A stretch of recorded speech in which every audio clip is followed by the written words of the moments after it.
ഓം നമോ നാരായണായ. ശ്രീമദ് നാരായണീയം ദശകം 30 വാമനാവതാരാണ് പറയണത്. മഹാബലിയുടെ ദിഗ്വിജയം ആണ് ആദ്യത്തെ ശ്ലോകത്തിൽ പറയണത്. അതിന് ആമുഖമായിട്ട് നമ്മൾ കഴിഞ്ഞ 2-3 ദശകങ്ങളിലായിട്ട് പറഞ്ഞു വന്ന അമൃതമഥനത്തെ ഓർക്കുക. അമൃതമഥനം കഴിഞ്ഞു. ഭഗവാന്റെ അനുഗ്രഹമുള്ള ദേവന്മാർക്ക് ഭഗവാൻ തന്നെ അമൃത് നേടിക്കൊടുത്തു. അത് കഴിച്ച് അവർ ജരാനരകളൊക്കെ മാറി അതീവ ശക്തന്മാരായി. പിന്നെ ഉടനെ തന്നെ അസുരന്മാരുമായിട്ട് കഠിനമായ യുദ്ധം തുടങ്ങി. അസുരന്മാരെ ഒരുവിധം എല്ലാവരും മഹാബലി അടക്കം വധിക്കപ്പെട്ടു. അങ്ങനെ അസുരവംശം നാമാവശേഷമായാലോ എന്ന് പേടിച്ച് ബ്രഹ്മാവ് നാരദരെ പറഞ്ഞയക്കുകയും യുദ്ധമൊക്കെ അവസാനിപ്പിക്കുകയും ചെയ്തുല്ലോ. അങ്ങനെ അസുരന്മാരുടെ ഗുരുവായിട്ടുള്ള ശുക്രാചാര്യർക്ക് ഇത് സഹിക്കാൻ പറ്റാതെ അദ്ദേഹം തന്നെ കണ്ടുപിടിച്ചിട്ടുള്ള അതിമഹത്തായ ഒരു വിദ്യയുണ്ട്, മന്ത്രമുണ്ട്, മൃതസഞ്ജീവനി. ആ മൃതസഞ്ജീവനി മന്ത്രം കൊണ്ട് അദ്ദേഹം എല്ലാ അസുരന്മാരെയും ജീവിപ്പിച്ചു. മഹാബലിയും ഉന്മേഷത്തോടുകൂടി ഉണർന്നെണീറ്റു. അതോടെ മഹാബലിക്ക് ശുക്രാചാര്യരോട് ഏറ്റവും ബഹുമാനമായി, ആദരവായി, സ്നേഹമായി. അപ്പോൾ ശുക്രാചാര്യരും ഈ ശിഷ്യൻ്റെ പെരുമാറ്റം കണ്ട് അതീവ വാത്സല്യത്തോടുകൂടി മഹാബലിയെ കൂടുതൽ ശക്തനാക്കാൻ വേണ്ടിയിട്ട് അസുര രാജാവല്ലേ, അദ്ദേഹത്തിനെ കൊണ്ട് വിശ്വജിത്ത് എന്ന് പറയുന്ന അതിശക്തമായിട്ടുള്ള യാഗം ചെയ്യിച്ചു. ആ യാഗത്തിൽ നിന്ന് വന്ന ആ പ്രസാദമൊക്കെ കഴിച്ച് മഹാബലി മാത്രമല്ല എല്ലാ അസുരന്മാരും വലിയ ശക്തന്മാരായി. മഹാബലിയെ അപ്പോൾ കാണുമ്പോൾ പ്രളയകാലത്തെ ജ്വലിക്കുന്ന അഗ്നി പോലെ തേജസ്വിയായിരുന്നു എന്നാണ് പറയുന്നത്. അങ്ങനെ എല്ലാവരും കൂടിയിട്ട് നമ്മളെ ചതിച്ച ദേവന്മാരോട് പകരം വീട്ടാം എന്ന് പറഞ്ഞ് അവരുടെ വരവ് കണ്ടാൽ തന്നെ എല്ലാവരും ഭയക്കും. അതുപോലെ ചെന്ന് ഇന്ദ്രലോകം വളഞ്ഞു. യുദ്ധത്തിന് വരികയാണ് എന്ന് മനസ്സിലായ ഇന്ദ്രൻ പേടിച്ചു. വേഗം തന്നെ അവരുടെ ഗുരുവായിട്ടുള്ള ബൃഹസ്പതിയുടെ അടുത്ത് പോയി, ഇനി എന്താ ഞങ്ങൾ ചെയ്യേണ്ടതെന്ന് ചോദിച്ചു. ബൃഹസ്പതി പറഞ്ഞു കൊടുത്തു, ഒന്നും ചെയ്യാനില്ല, ചിലപ്പോൾ നിങ്ങൾക്ക് നല്ല കാലം വരും, അപ്പോൾ നിങ്ങൾ ജയിക്കും. ഇപ്പോൾ അസുരന്മാർക്കാണ് കാലത്തിൻ്റെ ആനുകൂല്യം, അതുകൊണ്ട് അവരോട് യുദ്ധം ചെയ്യാൻ പോയിട്ടൊരു കാര്യമില്ല, യുദ്ധം ചെയ്യണ്ട. നിങ്ങളെന്താ ചെയ്യേണ്ടതെന്ന് വെച്ചാൽ സ്വർഗം വിട്ട് ഓടിപ്പോവുക. എവിടെയാണ് പറ്റുന്നത് വെച്ചാൽ അവിടെ അദൃശ്യരായിട്ട് കഴിഞ്ഞുകൊള്ളുക.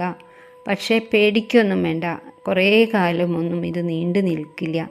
ഇപ്പോൾ മഹാബലിക്ക് ഇത്രയും ശക്തി ഉണ്ടാവാൻ എന്താ കാരണം എന്ന് ചോദിച്ചു ദേവേന്ദ്രൻ. അപ്പോൾ പറഞ്ഞു, അങ്ങനെ അവരുടെ ഗുരുവിൻ്റെ വാത്സല്യം കൊണ്ടാണ്, ഗുരുവിൻ്റെ അനുഗ്രഹം കൊണ്ടാണ് ഇങ്ങനെ ഒക്കെ ആയിട്ടുള്ളത്. പക്ഷേ ആ ഗുരുവിനെ തന്നെ കുറച്ച് കാലം കഴിയുമ്പോൾ മഹാബലി തള്ളിപ്പറയും, ധിക്കരിക്കും. അപ്പോൾ ഗുരുവിൻ്റെ ശാപം കൊണ്ട് തന്നെ നമുക്ക് വലിയ വിഷമമൊന്നും കൂടാതെ സ്വർഗലോകം തിരികെ കിട്ടും. അതുകൊണ്ട് ഇപ്പോൾ യുദ്ധം ചെയ്യാനും വിഷമിക്കാനും ഒന്നും നിൽക്കണ്ടെന്ന് പറഞ്ഞു. ദേവന്മാരൊക്കെ സ്വർഗം വിട്ട് ഓടി ഒളിച്ചുപോയി. അപ്പോൾ വളരെ എളുപ്പത്തിൽ ഈ അസുരന്മാർ സ്വർഗവും എല്ലാ ലോകങ്ങളും അവരുടെ കീഴിലാക്കി ലോകത്തെ ഭരിക്കാൻ തുടങ്ങി. അങ്ങനെ അസുരന്മാരുടെ കീഴിലായി ത്രിലോകങ്ങൾ മുഴുവനും. അവർക്ക് അഹങ്കാരം കൂടി സ്വാഭാവികമായിട്ടും.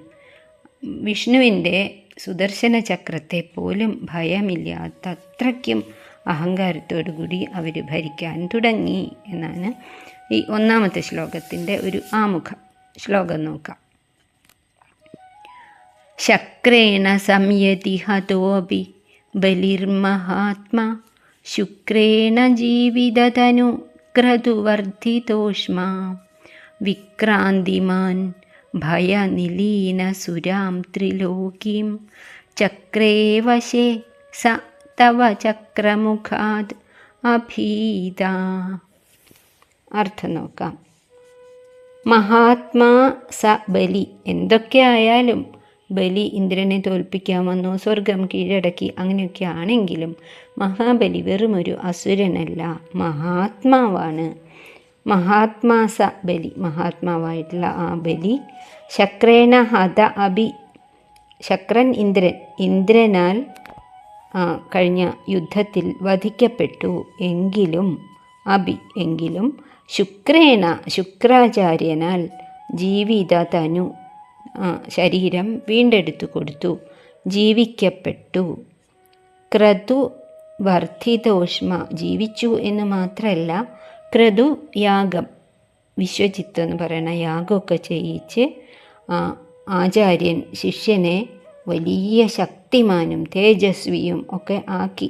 ക്രതുവർദ്ധിതോഷ്മ, യാഗം കൊണ്ട് വർദ്ധിച്ച ശക്തിയോടുകൂടിയവനായി. വിക്രാന്തിമാൻ, മഹാപരാക്രമശാലിയും ആയി. എന്നിട്ടോ അഹങ്കാരവും കൂടി. ചുരുക്കി പറഞ്ഞാൽ തവ ചക്രമുഖാത് അഭീത, ഭഗവാനെ അങ്ങയുടെ സുദർശന ചക്രത്തെപ്പോലും ഭയമില്ലാതായി. എന്തിനാ ഭയക്കണേ? മരിച്ചു കഴിഞ്ഞോട്ടെ, അപ്പം ഞങ്ങളുടെ ആചാര്യൻ ജീവിപ്പിക്കൂലോ എന്നുള്ള ഒരു തോന്നൽ അവർക്ക് വന്നു. ചക്രമുഖാത് അഭീത, സുദർശന ചക്രത്തിൻ്റെ മൂർച്ചയെപ്പോലും പേടിയില്ലാത്തവനായിത്തീർന്നു. ഭയനിലീന സുര, അതേ സമയത്ത് സുരന്മാരാകട്ടെ ദേവന്മാരാകട്ടെ ഭയം സഹിക്കാൻ പറ്റാതെ നിലീനം, അവരൊക്കെ ഓടി ഒളിച്ചു.